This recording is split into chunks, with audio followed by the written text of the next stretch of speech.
అదేవిధంగా ప్రజా సంఘాలు కూడా ఏవైతే వచ్చినాయో వాళ్ళందరికీ కూడా పేరు పేరున ధన్యవాదాలు తెలియజేస్తూ ఈరోజు పెద్దపల్లి జిల్లాకు సంబంధించినటువంటి ప్లంబింగ్ యూనియన్ తరఫున మాట్లాడడానికి వచ్చినటువంటి మా యొక్క మిత్రులు మా సోదరులు అందరూ అదేవిధంగా మా ఎలక్ట్రీషియన్ యూనియన్కి సంబంధించినటువంటి వాళ్ళందరికీ కూడా పేరు పేరు అభిప్రాయాలను తెలియజేస్తూ ఏదైతే మార్వాడి వర్తక సంఘాలు ఏవైతే ఉన్నాయో పెద్దపల్లికి వచ్చి గుజరాత్ నుంచి కానీ ఏదైతే అంటే రాజస్థాన్ నుంచి కానీ అక్కడ నుంచి వచ్చి ఇక్కడ ఏదైతే వాళ్ళు షాపులు పెట్టి ఇక్కడ ఒక వాణిజ్యపరమైనటువంటి నష్టాన్ని కలగజేస్తున్నారు. దానికి ముఖ్యంగా బిల్డింగ్ రంగానికి సంబంధించి ఎవరైతే బిల్డర్స్ ఉన్నారో ఫస్ట్ బిల్డర్స్ మాత్రం బిల్డర్ ఎవరైతే ఉంటారో వాళ్ళు ఒక బిల్డింగ్ కట్టిన తర్వాత 50 లక్షలకు 60 లక్షలకు 70 లక్షలకు 1 కోటి కింది స్థాయి లోపల వాళ్ళు అమ్మకాన్ని పెట్టుకుంటారు.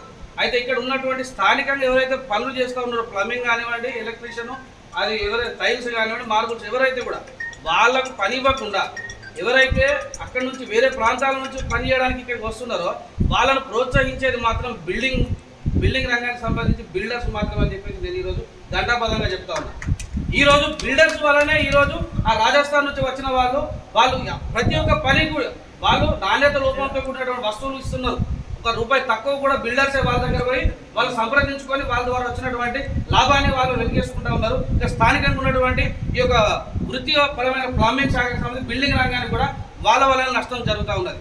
దీన్ని దృష్టిలో ఉంచుకొని ఇప్పుడైతే ఎవరైతే పెద్దలు అందరూ మాట్లాడారో ఈ సమస్యను కూడా కొంచెం లేవనెత్తి మనం ముందుకు ఉద్యమ పోరాటాలు చేసుకుంటూ మన యొక్క స్థానికంగా ఉన్నటువంటి వాళ్ళకి కొంచెం ఉపాధి అవకాశాలు కల్పించుకోవాలని చెప్పేసి నా ద్వారా మేము మనం చేసుకుంటాం.